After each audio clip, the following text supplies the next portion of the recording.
Are you struggling to speak English confidently? This podcast might change everything. Hi, everyone, and welcome. My name is David. I'm 34 years old. I'm an English tutor from London, and today I'm here with a very special guest. Hi, I'm Emma. I'm 28 from Brazil. I'm really trying hard to become fluent in English, but I still struggle a lot. Thank you for joining me, Emma. It's great to have you here. I know that feeling of struggle is really common, and we're going to talk about something that might help you and everyone listening. Yes, please. I honestly feel stuck sometimes. I study grammar and vocabulary, but when it's time to speak, I freeze or don't know what to say. I understand completely. So today we're talking about how you can use ChatGPT as a tool to practice and improve your English. Think of it like having a language partner available 24/7 on your phone or computer. ChatGPT. You mean that AI chatbot I've heard about? I'm curious, but also a bit unsure. How exactly can I use ChatGPT to practice English? Great question. You can use ChatGPT in so many ways to practice English. For starters, you can have practice conversations with it, just like you would with a friend. For example, you can start by saying, "Hi, how are you?" And ChatGPT will respond like a real person. So I could just talk about my day or my hobbies with ChatGPT? Absolutely. You can talk about anything. Describe your day, share your thoughts, or discuss your favorite TV show. ChatGPT will keep the conversation going. This is great because you get to practice forming sentences and expressing yourself without the pressure of a real person judging you. That sounds nice, actually. But what if I don't know what to say to it? Sometimes I sit down to practice and my mind goes blank. That's a common feeling. If you don't know what to say, you can actually tell ChatGPT that. You can type something like, "I want to practice English, but I don't know what to talk about. Can you help me?" And ChatGPT can suggest topics or even ask you questions. It can lead the conversation, so you're never stuck in awkward silence. Oh, I didn't realize I could ask it to suggest topics. That takes some pressure off. It's like it's guiding me. Exactly. Think of ChatGPT as a very patient friend or tutor. It can guide you. You could say, "Let's talk about daily life," or "Can we talk about movies?" And it'll start asking questions. The key is that it's interactive, so it will respond to whatever you say. That makes sense. Now I'm wondering, can it help with grammar too? Like if I make a mistake or if I'm not sure about a sentence, can ChatGPT correct me? Yes, it can. One way to use ChatGPT is to ask it to correct your grammar. For example, you can write a sentence or a short paragraph and then ask, "Can you check this for grammar mistakes?"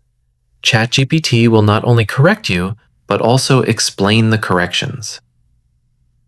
Another approach is to have a conversation, and at the end you can type, "Please correct any mistakes I made," and it'll do that kindly.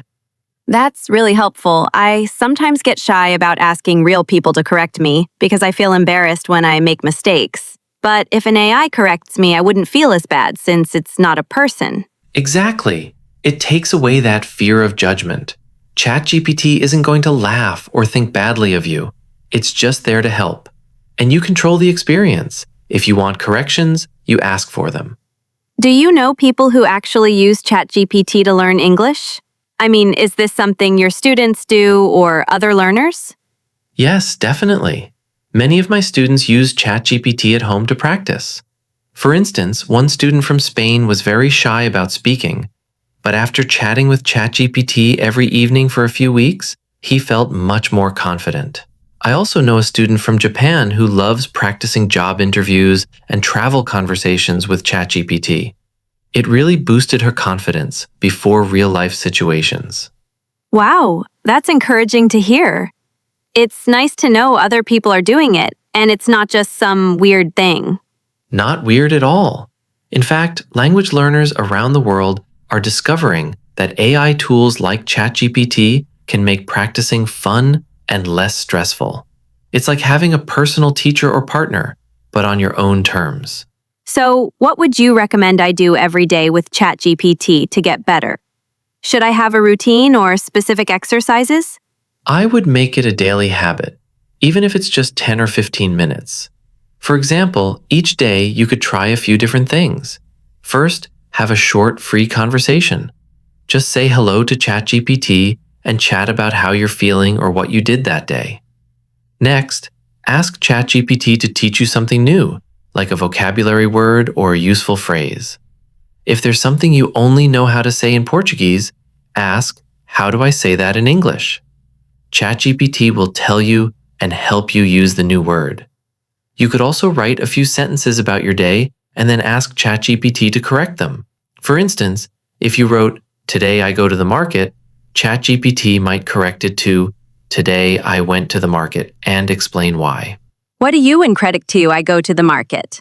And finally, try a role play.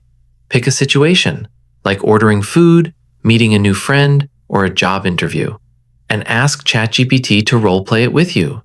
You'd be surprised how much you can learn from these simulations. These are great ideas. I like the idea of a routine. It gives me something concrete to do instead of just practice English, which feels vague. Exactly. Having specific tasks makes it easier and more motivating. And remember, consistency is key. It's better to practice a little bit every day than a lot once a week. ChatGPT is always there, so use it regularly and you'll see improvement. I'm definitely going to try that. By the way, you mentioned role-playing scenarios like ordering food or a job interview. Can I really ask ChatGPT to pretend to be, say, a waiter or an interviewer? Will it actually do that? Absolutely. ChatGPT is great at role-playing different roles. You can say something like, "Let's role-play. I'm a customer and you're a waiter in a restaurant." And it will respond as if it's the waiter. You can then practice a whole conversation as if you are at a restaurant. The same works for job interviews. You can say, "Can we role-play a job interview? You be the interviewer and I'll be the candidate." And it will ask you interview questions so you can practice answering. It's a safe space to practice because if you mess up, you can just try again. That sounds kind of fun, actually. I usually get nervous in job interviews or even when ordering food in English because I'm afraid I'll say something wrong. Doing it with ChatGPT first could help me feel ready in real life. Exactly. It's like a rehearsal. And the more you rehearse, the more confident you'll be when the real situation comes. Speaking of which, why don't we try a quick example right now? Right now? Like a live demonstration? Sure, let's show everyone how it works. Watch this, Emma. I'll pretend I'm using ChatGPT to practice ordering a coffee at a cafe. I'll be me, and you can play the role of ChatGPT, acting as the barista. Sound good? Okay, I'll try to be the barista. Let's do it. Hi, I'd like to order a coffee, please. Playing the role of ChatGPT as a friendly barista. Hello. Sure, I can help with that. What kind of coffee would you like? I'd like a cappuccino with almond milk, please. All right, 1 almond milk cappuccino, coming right up. That'll be $4.50, please. Here you go. Thank you very much. Thank you. Enjoy your coffee. And scene. So that was a quick role play of me ordering coffee and you acting as the barista. How did that feel, Emma? And scene. So that was a quick role play of me ordering coffee and you acting as the barista. How did that feel, Emma? Exactly. And normally you do that with ChatGPT responding as the barista. You can practice that scenario as many times as you want until you feel comfortable. No more fear when you actually go to order coffee, because you've basically done it before in a no-pressure setting. I love it. And I noticed something. You used the phrase, "I'd like," when you ordered.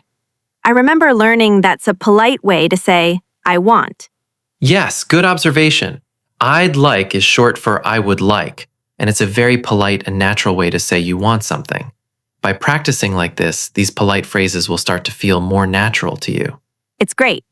You know, earlier I was worried about making mistakes. What if I say something wrong during these ChatGPT chats? Will it correct me or just let me continue with the mistake? Good question. ChatGPT will usually continue the conversation even if you make a mistake, because it doesn't want to interrupt the flow. But if you want corrections, you can ask for them. For example, after you finish a chat, you can type, "Can you correct any mistakes I made?" and it will point them out and tell you the right way to say it.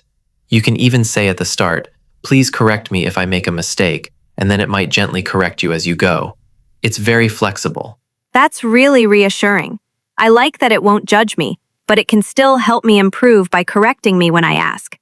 Exactly. It's there to help, not judge. You get the best of both worlds, casual practice and constructive feedback when you need it. This is all so useful. Thank you, David. You're welcome. Now, before we wrap up, how about a quick quiz? Uh-oh, a quiz. Should I be nervous? Not at all. It's just for fun. And it's a good way to review a couple of things, and listeners, you can join in too. Ready, Emma? Ready. First question. What does the phrase "I'd like" mean? Or when do we use "I'd like"? I'd like means I would like. We use it to politely say we want something. For example, I'd like a cup of tea is a polite way to say I want a cup of tea. Exactly right. It's a polite way to make a request or express what you want. Great. Okay, second question. If you're in a restaurant, how do you politely ask where the bathroom is? Maybe, "Excuse me, where is the restroom?" Or I could say, "Could you please tell me where the bathroom is?"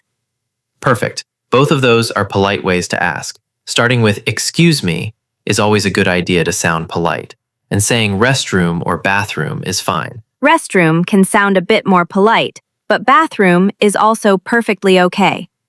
Great job. Now, last question. What's the difference between can and could when asking for something? I think could is basically the past tense of can.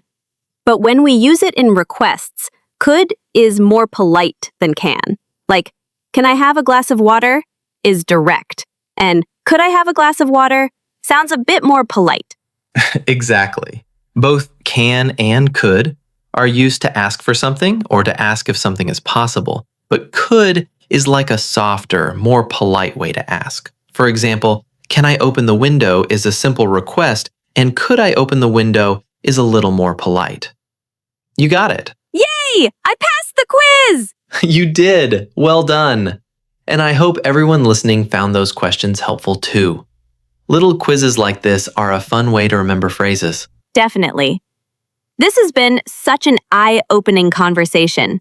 I feel excited to practice with ChatGPT now. That makes me so happy to hear. Honestly, that's the goal, to get you and our listeners excited to practice and to show that you don't need to wait for a classroom or a speaking partner in person. You can start practicing anytime, anywhere. I really feel more confident now. I used to think I could only practice English if I had a teacher or a partner.